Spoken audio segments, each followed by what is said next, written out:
That's the phenomena right now. Okay, and nothing is stopping you from doing it because you can go to this crowdsourcing platform. So like what this lady did, she went to a global freelance, I think it's called Upworks. There are a few. There's freelance.com, there is Upworks, there's a few out there. She went to that, and then she managed to do the particular task. Now, she didn't want to share how much she earned, so we didn't get permission to share. But what we did was that we took some of the jobs that has been done by other people. And these are real numbers. These are real numbers. How many of you out there are programmers out there? How many of you are coders? Tak ada coders? Tak ada yang belajar computing? Coding? No? Ada kan? Okay. So, this is what they can earn. Doing from home or from Starbucks or wherever, she's earning $11,000 US. This is just over how many months? Not even a full 1 year. And then there's another one for 516 hours, earning US 3,000, because you get paid in either US dollars or in euro. You are working internationally from wherever you are. And this is a phenomenon. This is a phenomenon that's going to be catching on. Most jobs, people are saying more and more jobs are moving towards this crowdsource. Okay, so that is So I talk about crowdsourcing, and what we have done for crowdsourcing also was we have part of our digital merakyatkan agenda. We have actually put crowdsourcing kepada untuk B40 under our e-rezeki. So we chose some of the really low-end punya jobs, that low-skilled jobs, macam image moderation, a little bit of some easy task, and we publish it to the B40 community. And now we have like drivers, for instance, who are just earning about 300, 400 ringgit a month of extra money because they're just doing 2 or 3 hours a week of this kind of job. We have housewives, who are just want to, what they do is that they just do work for what they need money for. So kalau dia nak duit sikit-sikit, okay, then they'll go and do the work, earn 300-400, okay, done. Next time I need money, they go in and do that work. So we've got these Ecommerce centers throughout the country right now. And this is an opportunity, I think. We were talking about the 2U to I. 2U to I, we can do it in the traditional way, whereby we can have the industry, semua tekan. But you know what? The I can also be the crowdsourcing platform. And the factory floor concept that Datuk Sri Idris talked about, you don't have to have one company come in. You can have hundreds of companies from all over the world to come to UTM because you have adopted a particular crowdsourcing platform. So that's something that we need to discuss when we discuss the 2U to I, which, by the way, I'm very excited about. So we'll give you the full support. Okay, so e-commerce. Next, I want to talk about e-commerce. A huge opportunity. E-commerce in Malaysia, MDEC is driving together with MITI a huge national agenda for e-commerce. There's a lot of potential for e-commerce. Many opportunities. But I want to zoom down on what I call the Niloufar effect. Yes, the Niloufar effect. This came from Datuk Sri Shazali of Celcom. Celcom and MDEC, we partner together for e-usahawan. And then he saw Niloufar. You all tahu kan Niloufar, budak Pasimah juga tu. And I didn't choose her because she's from Pasimas, okay? I chose her because she's one of those. This is real, Niloufar effect. She is, I have met her personally. She's a very shy girl. Yes, she's very shy, very reserved, very sweet girl. Like all Pasimas people, I suppose. I'm just kidding. I'm just kidding, Prof. Kuat dia ketawa, Prof, dekat sana. So anyway, she is doing so well. She has reached 15 million ringgit of business last year. And because why? She's very smart. She's monetizing her popularity on social media by doing business. And now dia do marketing through all her social media platform. I think she's got like 2 million. I know the last count was 1.2 million Instagram users. I think she's now about 2 million Instagram users. She's doing that, and she's also doing distributors throughout the two. She's also selling online, and now she's expanding throughout the whole world. So this is e-commerce. E-commerce from the micro enterprise. Now she's going to become a full-fledged business enterprise. You know about Fashion Valley. Maybe you may not know Fashion. You know Fashion Valley. Oh, good. Okay. You know this is lady behind it is Vivi Sofinas. And what's interesting about her is the fact that she's one of the few companies in Malaysia who are able to get funding from Silicon Valley punya VC. And that's a big deal. Silicon Valley VCs are people who really, they have the access to many startups, but she managed to get this. So we should be really, really proud of her. And she's hit the 10 million revenue. She just started, I think Fashion Valley is not that many years, but she's growing from strength to strength. Okay, so I talked about so much about animation. Now I talk about the fact that, it's about creativity, it's about technology. You do it into animation. And you know what is the other thing also is that our culture, our creativity, Upin and Ipin, if you just plonk Upin and Upin in China and create a China story around China punya environment, and you create a proper dubbing, it can be a made in China animation. And that is the beauty of it. We have got the creative talent, we have got the diversity. The diversity. Agent Ali. Have you seen the episode of Agent Ali that came out recently?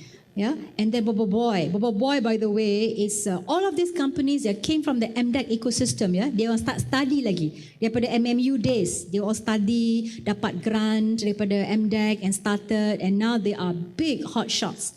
Bobo Boy is set a record for the highest ticket sales in the history, even by surpassing Police Evo. First 30 days punya ticket sales, surpassing Police Evo. And you know what? Last weekend, they opened in 70 theatres. 70 ke 100 plus. Theatres in Indonesia, full house. Full house. Sampai in some cinemas, daripada 2 shows a day, kena tambah 5 shows a day. And these are all our local boys and girls who are behind this. And 15 million was their first 30 days punya tu, and they are going to be, I don't know, I think bila dia dah rapat dengan, because I told my team has a KPI, my team under creative technology and content, they have a KPI, blockbuster. So I put a blockbuster of 10 million. So they want to meet lah. So now blockbuster now is 20 million. I think they're gonna hit 20 million. Because it's very important for us to understand the fact that that you can really monetize, and in a good way, because Upin and Upin went to China the other day and met with the minister in China. This is what Haji Burhan told me. And the Chinese people love the fact that Upin and Upin punya family values. The storyline kan is about family values. Dia kata inilah yang kita nak buat. You see? And that is what I meant about the fact that our story, our environment, our diversity punya tu, it can be applied across in multiple countries. So there's a huge opportunity, and I think, I'm not sure what we are doing around creative tech with UTM, but I think there's also a big opportunity for us to look at this. So there's something we can discuss, yeah? Okay, what else do I have? Okay, we talk about Giggle Garage. It's a lady, because I pick all the lady punya example kan, because it's supposed to be women empowerment. This is another lady. She owns it. She started this. She's from Sabah. She's co-founder, and she does the production. And now they are having global customers from Japan, Korea, and Southeast Asia. So she's creating. But eventually, you see, in the games, in the creative technology and content, the opportunity is twofold. One is for you to get jobs from outside, globally. Let's say one day Disney does, the movie, apa nama tu, the Life of Pi, all the scenes regarding the tiger and the water was actually done out of Malaysia. It was outsourced out of Malaysia, and this is what these guys are also doing, like Streamline Studios, I mentioned, these guys. So they are creating this kind of jobs out of Malaysia. That's one opportunity. The other opportunity is the better one, which is for you to create your own IP. And you monetize the IP through the ways that I mentioned just now. Okay, I think I've got to go a little bit faster. I want to stop in 10 minutes' time. So this is the next one, is talking about data analytics. And data analytics is such an important element. The whole world is going towards data economy. And I will give you just one example, perhaps. Just one example. So that people, that Google and all this Facebook, they are collecting information about us. Facebook is collecting information about what we like, about where we go, who we listen to. And all these are data points. So not only are they monetizing it currently, but they're also collecting the data to be monetized. Because now this data can be monetized because you can know exactly, I want to sell something to somebody like this, this, and this. They use data analytics to target this. And that is worth a lot of money. Give you another example about in the US right now, there are people that are moving towards doing body measurement. So you want to collect body measurements so that you want to know what is it, so that when and how you monetize that body measurement. Because if I want to buy something on Zalora, I could be an M in one brand, but could be an L in another brand. And when I get the wrong size, the return is 25% of online retail punya cost, 25%. So wouldn't a retailer want to buy that data to say that in this particular country, this particular town, the size is like this so that you can customize? Better still, I can then just I can have my own body measurement ID. When I go to that particular company, I said, fit me. Fit me maknanya dia akan then, using virtual reality, they can put the clothes on my body based on my measurement, and I can see exactly how it looks like. So these are the kind of things that can be happening. And this is I'm giving you a small example, a simple example about data. And what do we have to do? To do this, MDEC has got a huge initiative around a national BDA initiative or framework. But what I want to share is about development of data scientists. Data scientists, it is the most high-paying job out there in the market right now. In the US, anywhere, data scientists. This is the most sought after. And in Malaysia, we have got this goal to create 1,500 data scientists by the year 2020. And just give you an example of this lady. Oh, this is the next one. Of this lady, she's a data scientist with Intel. And she went through to develop data scientists, there are two ways. One is to embed it in the curriculum of the schools of the UTM. I'm not sure how focused you are around data analytics, but it is very important that you have within the computing track, there is a focus around BDA. But more importantly, there should be also a focus on data analytics across all disciplines.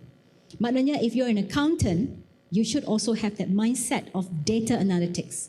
And this is data analytics is not about, I don't want to bore you with all of the details, but it's about predictive data analytics, how you can predict the future based on what you have data of the past. And there is so much data floating around, you have to pull that in and you have to really analyze it to make sense and to predict to do predictive data analytics. So that is very important. We know we should have a discussion about how strong your program around data analytics is. But what's also important is this concept, and this could be a threat to the universities. This is the concept of this called bootcamp. There is now a thought that you don't need to have a degree, because some of these skills are so specific and it moves so fast that universities cannot catch up with it. So there's a boot camp that is called Data Incubator in the US. It came out of the Cornell University punya startup ecosystem. What they do is that they will take through a 8-week program. You come in, they'll give you intense course on data analytics, and you come out after the 8 weeks, you'll become a data scientist. When they did it in the US, 20,000 applications came up, and in the first batch, and 200 plus people graduated. And this whole 8-week program is free. You know why it's free? Because when they are placed, because these 200 people, they are snapped up like that by all the companies, and their jobs are so much, they earn like 300, 400,000 US dollars, which is like double that of what they used to earn. So you have people like accountants, chemists who are going through this program, and then so that they can earn the extra money, and then at the end of the day, the company, this data incubator, just takes a cut out of it, like a placement fee, like executive search. So this is data incubator, and this bootcamp concept is becoming quite strong in the US, around the Silicon Valley community. Dia kata, things moving so fast, the industry knows better, so industry will just conduct a boot camp, maybe a 3 months boot camp, a 5 months boot camp, depending on the subject matter. And that's it. It'll be trained for the industry, by the industry. So this is, I don't know how this trend is going to go up, but we have seen this. We brought this data incubator in Malaysia, and we have graduated 45 data scientists from Astro, from Petronas, from all over the, from all different companies. And you know what? It worked, because these data scientists now are full-fledged, fully equipped, and fully effective data scientists. Okay, so I won't have time to talk about this, but basically this is about talent. Everything that I've mentioned in just now, everything that I've mentioned to enable it is about changing our people's mindset. So, especially for girls, because, I took science, I love science, Soraya loves science. Obviously, all of you, because you are from the computing, you love science. But less and less people are coming into the STEM education. In Malaysia, it has gone down to as low as 26%. That has taken science stream in their school subject. So it is an issue. It's an issue all over the world, not only in Malaysia. But it is a Malaysia of a country with only 30 million people, with such high potential and strong ambition for the digital world. This is really, really pulling us back. And I keep saying, you bring in investments, you bring in more investments. I said, I can triple the investment if you can bring me the talent.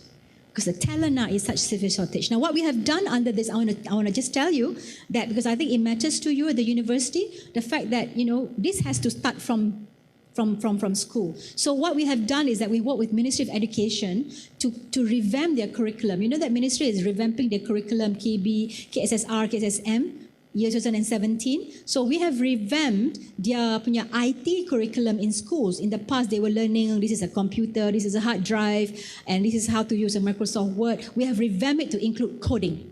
Coding is now included formally in school, so they're learning algorithm, they're learning Arduino, Scratch. So if you look at some of these examples of the kids, I just saw them a few days yesterday. I think Sunday yesterday. These are the kids from the earlier batch. You see them. That is me with YB Kamalanathan, and they were excitedly talking about how they learned Scratch programming in schools, because we created a textbook. So the textbook there is called Finding Fadli. This whole thing is called Digital Tech at Schools. And Finding Fadli, where they have to find Fadli the tapir using Scratch programming. And they were so happy showcasing what they have done, because you know why? It doesn't only give them exposure to the coding, but it also gives them the creative thinking. And they use this Arduino create cells. And what they did? They actually created a small little board, and they embed dekat dengan the school bag dengan dia punya uniform. So the moment the bag and the uniform get snatched quickly, that means they calculate the acceleration between the separation of the bag and the body, it will beep, so that it will minimize. It will minimize bag snatching. It's a simple plan, but this came from Standard 6. And it's not about them learning the Scratch, it's about learning that whole thing. How did they think about the fact that, snatch, that I'm going to put here, put there, acceleration, okay. And that is what we are trying to teach the kids. And we hope that's going to be a game changer, so that the kids that's coming out, hopefully you're going to get more people who wants to come to your faculty, Prof. I think now you don't have enough people who wants to come into science and computing, right? So hopefully with this, it's going to create that whole momentum on the ground. Okay, so I don't have any more time for this, because I want to stop so that we can go for Q&A. But this is about me and my career. So I'll just maybe quickly. This is me, and the reason why I put this picture up is because these are the two big influences on my life. My family, in particular my mother, she's the one in the red tudung. This is our last raya, my father and my 3 siblings, and my husband, my son. I have a stepdaughter who is in the US. She's already married, and my son is studying, so we are kind of an empty nest. And the other one is sports. That is me in Standard 6. I didn't like it. So I wanted to go and try marketing. So I did marketing. I wanted to create a marketing plan. I didn't know anything about it. I did a marketing plan, went to show to my boss, He took a look at it, he threw it across the room. Nonsense, dia kata. Rubbish. And that's a defining moment in my life. I think this defining moment, detik-detik penentuan, where you make decision. I could have just said that, apalah my boss ni, apalah buat kerja tak betul, it's so rude. And he was wrong. By the way, now he's one of my biggest mentors and biggest fans, But at that time, he was so rude, and I could have just given up, right? But I did not. What I did was, I went back, bought Philip Kotler book. You know Philip Kotler? 101 Marketing. Didn't sleep the whole night, rewrote that whole marketing plan, and then the next morning waited for him from 7:30 in the morning for him to come in and said that, okay, I want to, can just take a look at it. He looked at it, he's half an hour, maybe sit there, scribble, scratch. At the end of the day, he said, great job. And that was when I learned that you could learn anything. If a computer science graduate could learn marketing, you could learn anything. And that was from there I had this passion for learning. Although I must say I wasn't a good student. I wasn't a straight A student. You should ask Prof. Ismail. He knows.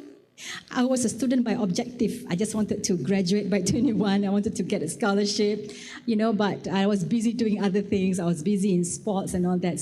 But I learned on the job. I love learning. Until today, I love learning. Today, I read something about quantum computing. I said, wow, I knew about it, but when I read about it, I said, wow, I'm going to learn more about it. So this is part of me, which is about learning. The second one, I'll go very, very quickly on this, is about this whole concept of good, better, best. And this is very important because it's a big driver, it's a big driving force in the why I do what I do, and what is it that make me, and how I've moved, I have moved into in my career. So I told you that initially it was about financial stability that drove me. But after after I told myself I want to graduate get a scholarship, I want to graduate by 21, I want to work in a multinational by certain age, become general manager by the age of 30. When I've done that, okay, done. And I was, financially okay, right? But then what drove me after that was the fact that I want to be better. And once you're better, so it's about good, better, best. Don't let it rest till your good is better, your better is best. So then you reset the baseline, and your best now becomes your good, and you continue. And that's a mantra which has helped me a lot in my industry, because in our industry, the only constant is change. So if you just want to sit and not have this kind of incremental and continuous learning, you cannot survive in this industry. Okay, I have another one which I won't go through, but this is about leadership. I wasn't a natural leader. I don't think I'm a natural born leader. I learned leadership. And learn leadership simply because of the passion to get something done. But you see the difference between a manager and a leader? A manager gets somebody to do it, whereas a leader gets somebody to want to do it. And that's basically the basic difference. So you have to inspire, you have to pull from inside and say that I want to do it, instead of just being a task manager. Yeah? Sitting at the table, this is very, very important as well. And it's more so for the girls. Sitting at the table is a concept. Lean in. Lean in, Sheryl Sandberg talks about this, sit at the table. I call it grab your career-defining moments. And it applies to both boys and girls, but it more so for girls. You have to sit at a table means that you have to be your own champion. You have to go out there and be bold enough to come out there. In a conference, I remember I used to give myself this exercise. When I go to any conference, I got to ask a question. Because it's part of learning. It's also part of showing the fact that you are present. And I remember asking the stupidest question to Bill Gates. And I know he was going, what? But it's fine. He doesn't remember me. I remember my moment that I asked a question. It was a stupid one, fine. But I asked Bill Gates a question. So this is important. And for girls, it's more important. Because I've mentored a lot of girls. And girls, have you heard this story about, there is an advertisement for a job that listed 10 traits to do this job well. A guy looks at it and says, oh, I got 7 out of 10. Yes, I can do it. A girl looks at it and says, oh, I only have 7 out of 10. And you know, this is actually very, very real, because girls have a tendency, the girls that I've mentored, they have a tendency to just do their job really well and say that, okay, I'll be recognized. And I keep telling them, you are your best champion. If you don't champion yourself, nobody else will. So this is what I mean. But there's a lot more story around this whole thing, around sitting at the table. Okay, and last one. This is about what I call the alignment of your head, your heart, and yourself, your physical self, right? And I always ask this question about work-life integration. This is how most girls always ask me, oh, how do you manage it? How do you manage, between your career? I'm a mother, I'm a wife, I'm a daughter. How do you actually manage it? So, well, I have a whole session to talk about that, but I'll just give you first practical advice. One is that you must have blessing from your family. Blessing from your husband, blessing from your parents. If you don't have that, especially from your husband, if you don't have that, it is not possible. I have traditional values of Asian values, and I always joke to my staff that oh, you go back after a meeting, okay lah, you all balik nanti kan adalah your wife will then hidangkan nasi on your table. I go back and I still scoop rice for my husband. I still go in and take a glass if he needs a drink. I'll take a glass with the lapik to him. But he tells people that how many friends ask him, why do you let your wife do that? I mean, you guys are financially stable. Why do you? And he says that, and this is something that I'm really proud of. He says that God has given my wife these skills. Who am I to stop her? And without that support, there's no way I can do this. So the first advice, your support. Number two is that you got to be so efficient. We are very efficient, multitasking and all that. At home, I'm like that too. My maid has a KPI. When I travel, my maid comes back. She knows top layer clothes for washing. There is a laundry bag. Bottom layer is for bag to be hung and to be kept. And that is how you apply to every aspect of it. But when my son was younger, it was very much tougher. I was very lucky because I brought my parents from Kelantan to help me with that. Okay, and the third advice is that you have to choose an employer who recognizes the fact that women is needed in the workforce. It is not about being nice. It's about the fact that women, because now you're in the university, it's the opposite. Yeah? You see a lot of women in the university, 70% women. And I know in UTM it's 51%, 49%. When you go out in the real world, it'll be the flip. Right? So this is where you have to understand the fact that you are needed in the workforce. Because gender diversity has proven the fact that a company works better, produces better results if you have more gender diversity. And countries have also proven to have much better economic performance if you are able to get the women population to participate in the workforce. So they need you, ladies. So when you have certain needs like flexibility, when your child is sick, and I said, no, sorry, boss, I cannot go for that meeting, they have to understand you. When you go off to maternity, you come back, you cannot be penalized for it. You have to be supported while you're away at maternity. So some companies, during my time, I was lucky to have grown up in multinationals who supported this. But now, even in Malaysia, more and more companies are realizing this. So I think you should be okay in terms of all this level of support. But at the end of the day, it is about the alignment. I call it the alignment. It's a state of mind. Because you cannot be the best CEO, the best mother, the best wife, all at the same time. As long as I am the best mother when I need to be, when my son's concert, I said, I cannot travel, boss, because I have to attend my son's concert. I'm the best mother over a best employee. The fact that I cannot tuck my son to sleep during every day of the because I have to attend a meeting or a dinner, I am the best CEO that I can be at that point of time. So that's it, the state of mind. But the guilt will always be there once in a while, but you just have to get back into the alignment of of your state of mind, an alignment of you have to be mentally alert, spiritually, you have to be strong, your faith must be very strong, and lastly, physically, you have to be strong as well. So eat well, drink well, take vitamins, exercise. That is what is needed for you to really succeed in this world. So I think that's it. I will end here. So baru rasa letih. Kalau tengah bercakap tak rasa letih. So with that, I hope that you have found some use of my experience. So take note of the fact that we are the whole digital disruption. Please remember that, and all of you are right smack in the middle of it. If you are not the people right smack in it, you are with an outstanding university, you are in a course that is right smack of it, and hopefully with the exposure, what's happening out there, you can start early and you can participate in the digital economy. Okay, so and Prof, I'm very committed to doing my duty as an adjunct professor, and I am committed to help UTM moving forward. Okay, so thank you. With that, Assalamualaikum warahmatullahi wabarakatuh.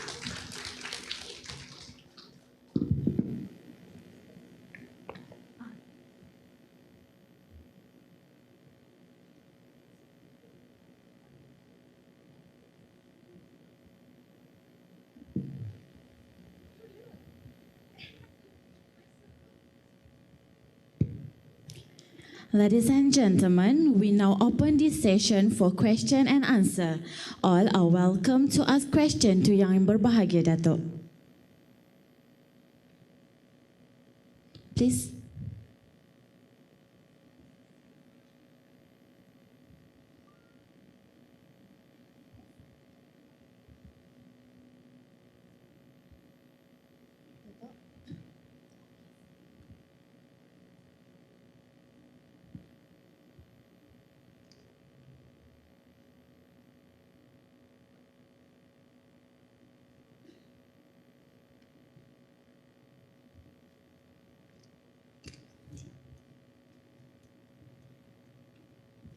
To you. Is this working? Come. Boleh? Come. Here you go. Okay, Assalamualaikum warahmatullahi wabarakatuh, Datuk. Thank you for coming and lovely speech. Okay, I'm Sarina from UTM Big Data Center. Yeah, we have a center here, Big Data Center. I'm lecturer. Okay. My question is, okay, before that, for your information, our center, we already have a serial of courses, start from last year till this year. My question is, what is the next step, based on your experience, what is the next step can we, for us to move out, especially to market our course? And then how we can be more than, who's that girl? Gina. Yes, Gina. That's my question. Thank you. All right. So thank you. You have a PDA Center. Yeah. So do you have a data science? I'm sorry, because I am not. You see, what we're doing right now is under our BDA punya task force, our BDA framework that we are driving for the nation, and talent creation is one of the most important part. So what we have done is the vision is really this. Because BDA is quite a new area, and we don't know yet what is needed. Because when you develop any course, when you have to really develop from two perspectives. One is first to develop an athlete. You have to develop an athlete first. And then you have to develop the athlete that specializes in long jump, high jump, but you have to develop an athlete first. So what is that athletic component for PDA, and what are those specialized ones? So specialization too, okay lah, you can have various specialization, but what we're trying to do right now is to get together the industry. We have a BDA talent task force. That actually we have the industry, and we have a number of industry. Cloudera is if you follow my tweet, last week I had the major geek moment, because I took pictures. I had lunch with the father of Hadoop. You know Hadoop, Prof, right? Hadoop is the open source. So the father of Hadoop, dark cutting, was in Malaysia because they were announcing this big initiative of Cloudera investment into Malaysia to develop the talent. So, so we have the industry, we have companies like FusionX, for instance, a Malaysian homegrown company that specializes in BDA visualization. They have got a wonderful visualization tool and then they also have their own ETL tool, but they can also use the open source punya tool. So what happened is that we are bringing the industry together and the academia together with MQA in there because the vision is that zero gap between what the industry needs and what academia is producing. Because we can't afford to have this. So if you have a PDA Center, I don't know what you have in there, but what I'm looking for is universities who are able to offer data science postgrad and undergrad, and having a specialization, a data science postgrad, and also a specialization in data science in their undergrad studies, and also a data analytics module that can cut across all discipline. And we're looking at actual science and account and business and finance as the targeted discipline that we want to embed this in. And what we have done with the industry now is I've asked the industry to come forward to create a framework for talent development. What do they need? What kind of athletes do they need, and what kind of specialization they need? And we're going to put this together to the university so that you can then customize your course in line with what the industry needs, because it is so much requirement out there in the market, such a severe shortage out there for data scientists and data professionals, that whatever that you are producing must be 100% fit with what the industry wants. And MDEC is playing that role to matchmake. So as part of my my involvement with UTM, I would like to see also how you can really play a role, because UTM has got such a strong credibility. Now the universities that is pioneering this, doing this, is actually MMU. MMU is really spearheading this, creating a name for them. In the area of IPTA, I think there are a couple of universities that are UM is one of them, and I would like to see UTM to be the pioneering. There's nothing stopping you. In fact, you should be the pioneer. You should be the best IPTA, because you have got that strong foundation of technical engineering and computing. Okay, so I hope that answers it. Sorry, there was a geek answer to a geek question, but geek is cool. Okay, any else question?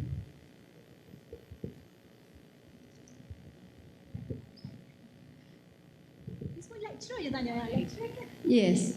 Hi, Nur Hayati, Faculty of Biosciences. It's a very inspiring talk, Datu Yasmin. Very, very nice. And because I don't have any technology background, but I do have Instagram and Facebook and all such. And I do share your passion for running. I'm currently preparing myself for my first 10 km following my foot injury. So that's. But the thing that I'm interested in is what is your biggest challenge that really you found that as really taking you down in your career throughout your 30 years of career? What was your biggest challenge, and then how did you deal with it? So what did you do? Because obviously all the nice stories must have come after such great challenges as well. So we would like to know that. Thank you. Thank you. I have so many challenges. I told about the fact that I gonna throw out the room, the book, and I didn't tell the whole story, because after that I cried, pergi toilet, cried, and then he sent this, my boss, Johan Arifin, his name is Datuk Johan Arifin, he sent me to send somebody to the toilet and said, Johan kata, berhentilah menangis, keluar. So that is a big challenge in me. When I went to study, I was worried about my parents because of the financials. I was worried, and I didn't have any money. I didn't want to ask my parents for any single money. So I had a lot of all these challenges. Career-wise, though, failures to me are things that I don't quite remember failures, because failure is always a precursor to doing something about it. But being stereotyped is always there in my life. In fact, when I talk in women conferences, they always talk about, oh, how about gender bias, stereotype. I always say that, you know what, I chose to be in industry. You know, when I was in HP, I chose to go into a career which was not in government sales, or not in enterprise sales, or not in marketing. I chose a career in channels distribution, which was at that time dominated by taukes. They are so successful taukes, and here comes this young Malay girl to be their account manager. And I was ridiculed. My boss even said that, you know why? Because I was being recruited from the big boss who believed in what I could do. And my immediate boss was saying, why you give me this one? Sure, this one. Why you give me this one? You know, she sure cannot do it one. You know, because he's a typical, typical talker himself, right? But it took me a long while to gain the credibility one by one. I remember the biggest moment, and again, it's a failure, but I don't remember the failure. I remember the fact that I overcome one of the boss because he wanted, and I remember this, he wanted a plotter, HP plotter, to deliver to his very important customer, and the plotter was stuck at customs. And I took it upon myself to actually go to customs office, sat in front of the custom officer. I was very young at that time, sat in front of the custom officer, and I must admit, I bet I lit a bit, At that time, when young still work, now doesn't work.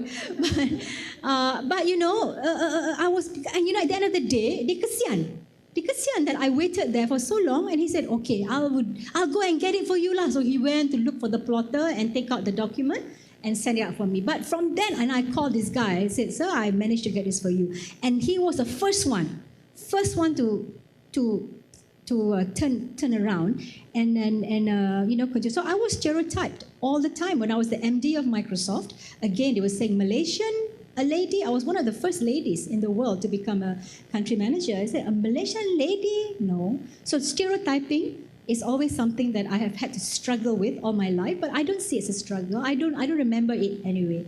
And the biggest thing that I've also remembered is because of the fact that I am very driven, and sometimes when something happens, I get very down. And to pull myself, I think my boss used to call me, this Brazilian boss in Microsoft used to call me the most insecure overachiever he's ever met in his life, he said, because, I'm always so hard on myself. And sometimes to get me through, what can help me pull through? My mother, she'll pep talk me, exercising, just get my mind off it and just move on, take the next step, take the next step. So, but don't get me wrong, I've had lots of failures in my life. I've been called stupid.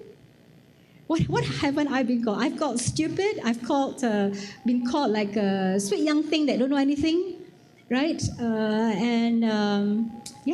Many failures. When I was in Microsoft, it was like I mentioned, it was a lot of stereotyping, and I struggled because of the fact that you have to compete in that global. Microsoft is not a localized company; it's a very global company. So you have to go and always compete at the global level, and you're always being compared, and that's where I struggle a lot. So it's an azan, so I should stop.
Okay, for the last question, Dato', we have question from UTM KL, please. Yes, very good afternoon, Dato'. Wonderful talk, and we are all, especially I'm very mesmerized, and of course, indeed, everyone is. So my question is, you did mention about the STEM education, yeah, where you brought it to the primary school, I suppose, and yeah, there are some movements. I mean, even in KL here, and I mean UTM KL. That we would really like to look into the STEM education and to bring up the primary ones, you know, the primary from the younger age. And as a mother myself also, you know, I'm trying to involve myself in the schools, primary school, and trying to do some. If it's possible, you could share some thoughts of how some action plans, yeah? And I did hear you saying about Arduino, right? Arduino, the hardware just now, yeah. For your information, we are planning to have here in Kuala Lumpur a Raspberry Pi session. Yeah, we are discussing in our Razak school, and we'd like to, you know, bring the primary students around this area in Kuala Lumpur, yeah, as a start. So if you'd like to share some thoughts, All right. thank you. Thank you. Can you tell me your name and what you do? Which faculty? Sorry. Yes, I'm from Razak School, yeah, just now. And my name is Razak School. Satya. Satya, okay, Satya. Yes, All right, from thank you. Thank you. I'm so glad you asked me that question because I didn't have enough time to talk about it just now. But basically, I mean, we all agree that STEM education in schools is so crucial, right? So here's what we are doing. And there's a lot of programs across the private sector, you know, everybody, you know, even the public sector, universities, you know, there's some people doing this coding for school children. So here's what the plan is. Here's what MDEC is, the blueprint of this is that number one is because we are government and we have this collaboration and this governance with MOE, we have gone in to revamp the curriculum. So what this will do is that all the kids, because they are, as long as they're exposed to the IT curriculum, which is standard in standard 1, in standard 3, 4, 5, 6, and then 1, 2, from 1 to 3. 4 and 5, it becomes elective. But during this period, they will be exposed to all the curriculum and all the project work, which we are co-developing it with the ministry punya bahagian curriculum. So that will what we call the first step, which is exposure to all. But not everybody will like it. Not everybody will enjoy it. Not everybody will be good at it. But what we are hoping is for the fact that the ones yang bagus tu, they will then start to say, I want to learn a bit more about this, right? Then what we are doing is creating what we call this digital maker movement. And it starts with the co-curricular activities in school. So we are working with MOE's bahagian co-curricular to revitalize that whole computer science club. We are piloting it in 300 schools this year. So these 300 schools are then being given from the industry. The industry are the people who are providing, like Intel and their partners are providing this Arduino sets. You have got this company Ricoh providing 3D printers. And we haven't got Raspberry Pi yet, and I would love to have Raspberry Pi, so I'd love to see how we can work with UTM on that part. But robotics, we have got companies who are supplying the robotic toolkits. And we are also empowering the schools to raise their own money to buy these kits. So we are introducing them to crowdsourcing. There are 2 crowdsourcing platforms that are specializing in crowdsourcing, funding, sourcing from the crowd funds for education. One is called 100% Project. Yesterday, if you would follow me on Twitter, you would see that I talked about this. So what they do is that they will go out there and say, I want to buy this 3D printer for my school. They will go to 100% Project and they will put in, they'll be taught on how to put in their case and all that. They will raise 3,000 ringgit. This platform alone over the last 5 months have raised 180,000 ringgit for 21 schools. So we are giving them exposure to all the kits, and we are giving them empowerment to buy these kits because some are donated by the industry. Ministry don't have money to buy all these kits. Some are donated by the industry, but the rest they have to buy it. And then we are also getting university kids to actually come in and help manage the computer science club. And we are getting lots of, like in Penang, we're getting USM, and I'm sure we want to work with you also. Not sure how many of the 300 schools. I don't think we have got. I think we are piloting it mostly in the Klang Valley and I think in the northern region first. But when we come to this part of the world, southern region, I'm sure we want to be working with UTM. So that is how you can participate. Is that how can you adopt some of these schools to help the teachers who are running the co-curricular activities. And to help them make it more exciting. Now, and then the last step. So this is about, the first is exposure to all. The second, through co-curricular activity, is to seed the interest. To seed the interest and pluck out those who are interested. And from the computer clubs, you'll find that there will be the outstanding kids. The kids who are able to develop that snatch and baju, that whole snatch thing. The kids who are able to create a small, using Arduino kit, create a walking stick punya sensor for the blind.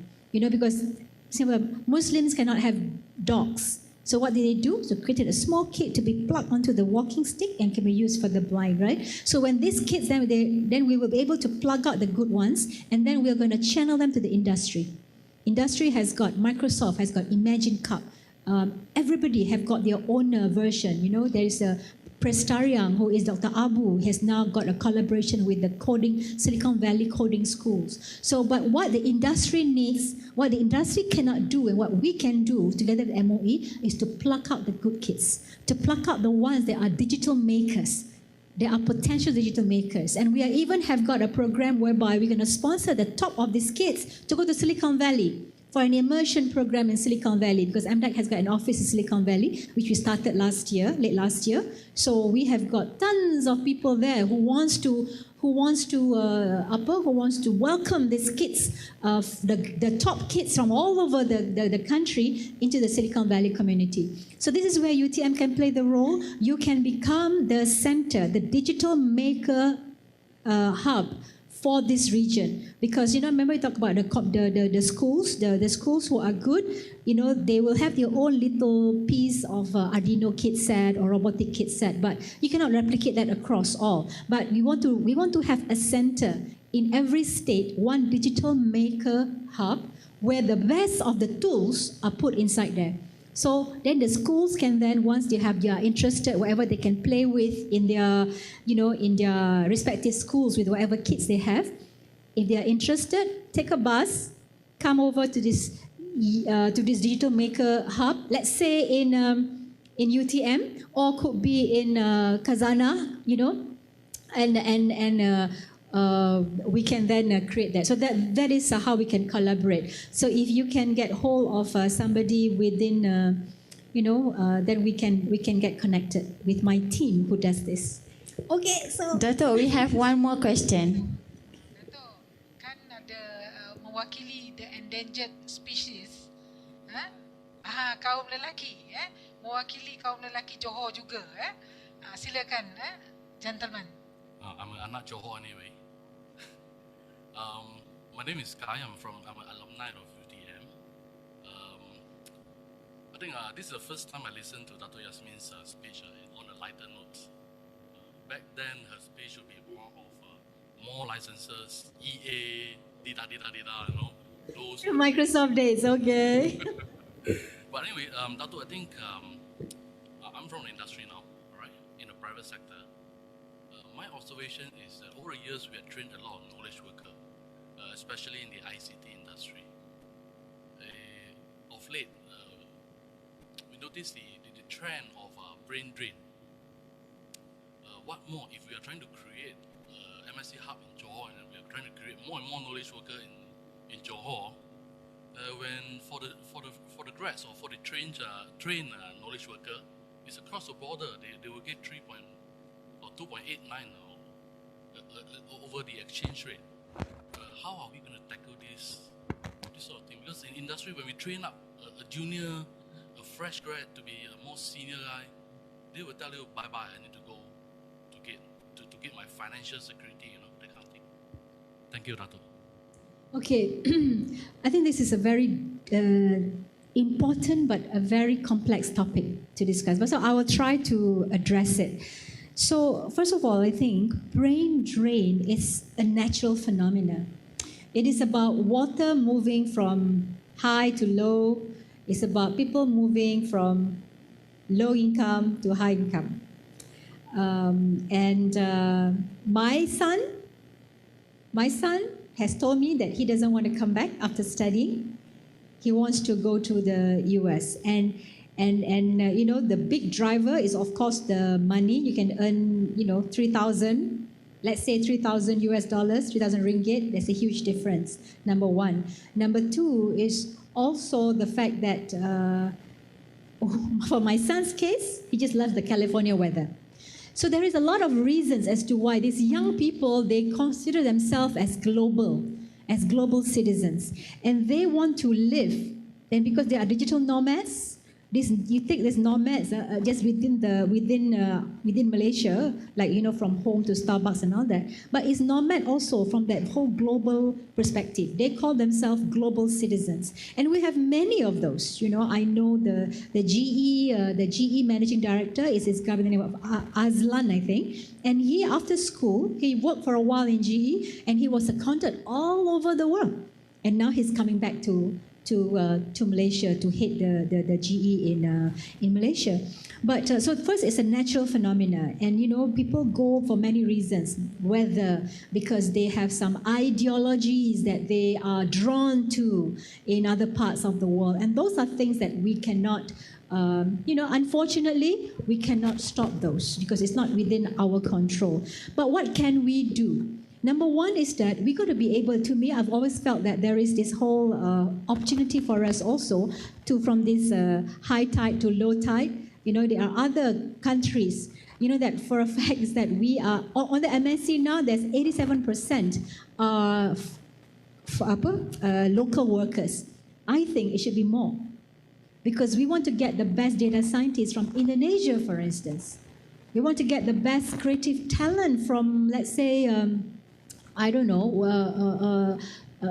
Philippines or Vietnam, right? Because they should be coming to us as well. So we should be recipients also of that whole phenomena.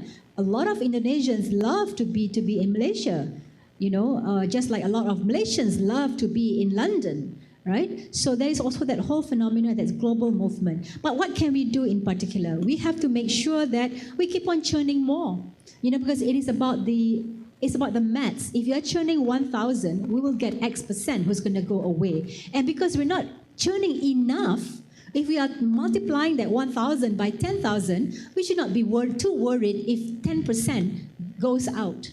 So what we have to do is to make sure that more people come into STEM.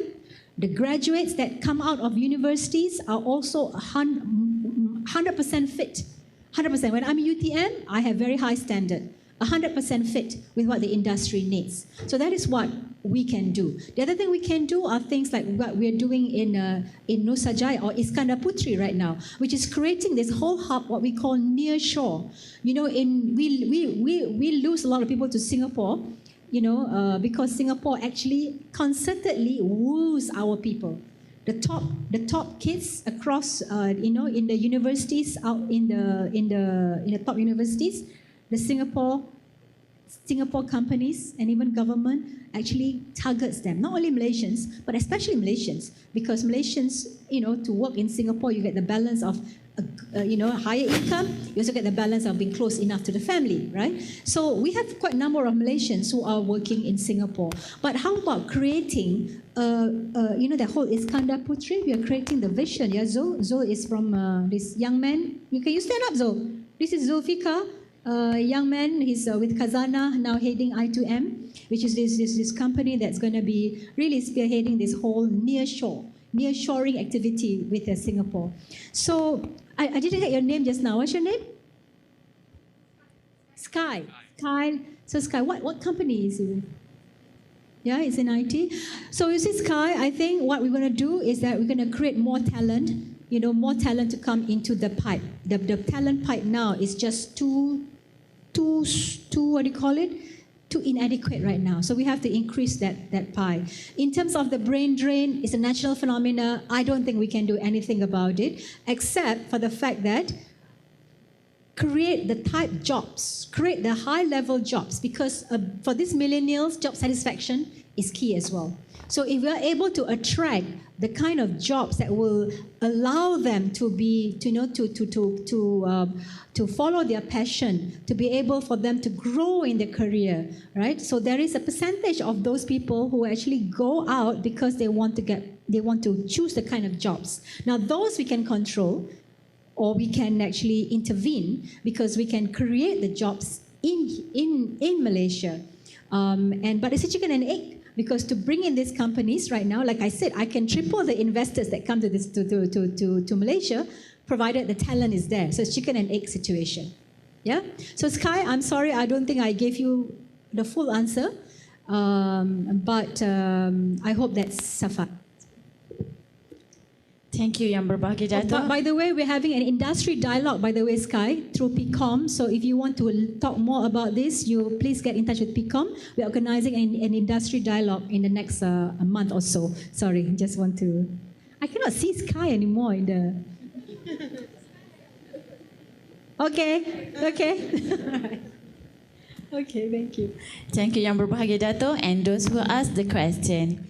Ladies and gentlemen, we would like to invite Yang Berbahagia Professor Dr. Ros Alinda Alias, Deputy Vice Chancellor, Academic and International, accompanied by Professor Dr. Abdul Samad Ismail, Dean of Faculty Computing, to present letter of appointment as Adjunct Professor and token of appreciation to Yang Berbahagia Dato' Yasmin Mahmud.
Thank you, Yang Berbahagia Dato'. Ladies and gentlemen, with that, we have now reached the end of our ceremony. I would like to invite the distinguished guests and all participants for the photography session. On behalf of the organizing committee, I would like to apologize for any inconvenience that may have arisen during the ceremony. We greatly appreciate your presence with us today. Thank you.